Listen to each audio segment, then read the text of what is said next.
The third round of the SRO E-Sport GT Series was held at the famous Spa Francorchamps circuit during the 24 Hours of Spa weekend. The E-Sport Park was located on top of the F1 pit building and provided a fantastic setting for what was to be an eventful weekend of racing.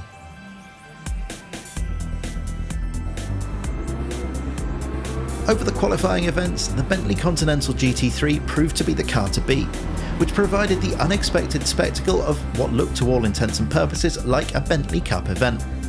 But bucking the trend was Joni Tamala of Red Bull Racing Esports, who elected to drive the mercedes-amg GT3 and was rewarded with pole position for his efforts.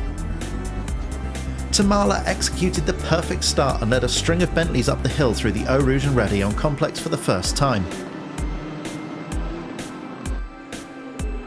But by the time the cars made it onto the Kemmel Straight, the reason why the Bentley was so popular became apparent. Tamala went defensive early on, but Yuri Kasdorp had the run and executed this textbook pass around the outside into Lecombe. Behind them, Axel Petit and Aaron Yuyovsky ran side by side for most of the Kemmel Straight and carried the battle on all the way through to Malmedy.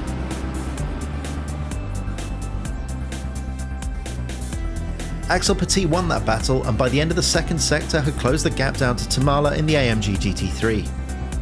Getting a good run out of Stavelot put him well into the tow, and the pass was made before the cars reached Blanchimont. Pole sitter Tamala had dropped down to the last of the podium places in less than the space of a lap, and it wasn't long before he came under pressure from the following cars. Barely 2 laps later, and Tamala found himself fending off a charging Aaron Yuyovsky through Blanchimont. Yuyovsky positioned the car well to stay in contention on the run down to the bus stop chicane, but Tamala's excellent defensive driving won out this time around.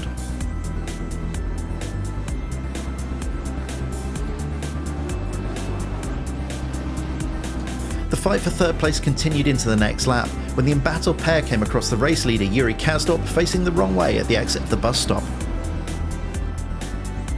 On review, the stewards determined that he'd been hit by Axel Petit and the incident was under investigation. But that probably wasn't all that comforting for Kasdorp, who dropped down to 9th, well away from the qualifying positions. The drama at the front wasn't enough to save Tamala in the end, and by the Kemmel Straight, Yuyovsky was close enough to make a run round the outside into Lecombe. And it wasn't long before Tamala would drop behind Kuba Brzezinski, the Williams eSport driver who took the all-important podium place needed to qualify for the final at Circuit de Catalunya. Just a lap and a half later, Tamala was again the story, this time falling prey to the other Williams eSport car driven by Mark Gasner.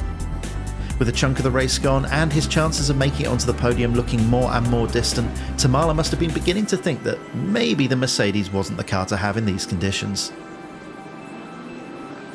With 12 minutes to go, Yuyovsky had managed to reel in Axel Petit, and it looked very much like the last section of the race was going to provide us with a mouth-watering fight for the lead all the way down to the checkered flag. But every time Yuyovsky found a tenth or two, Petit would find 3, and the final 10 minutes of the race was a masterclass display of 2 eSport drivers extracting absolutely everything from their equipment. In the end, Petit did enough to keep Yuyovsky at bay and crossed the line first with just over a second to spare. However, the stewards awarded Petit a 5-second penalty for causing an avoidable collision in the incident with Yuri Kasdorp earlier in the race. Still, Petit would be classified second and would join Kuba Brzezinski and race winner Aaron Yuyovsky at the final at the Circuit de Catalunya at the end of September.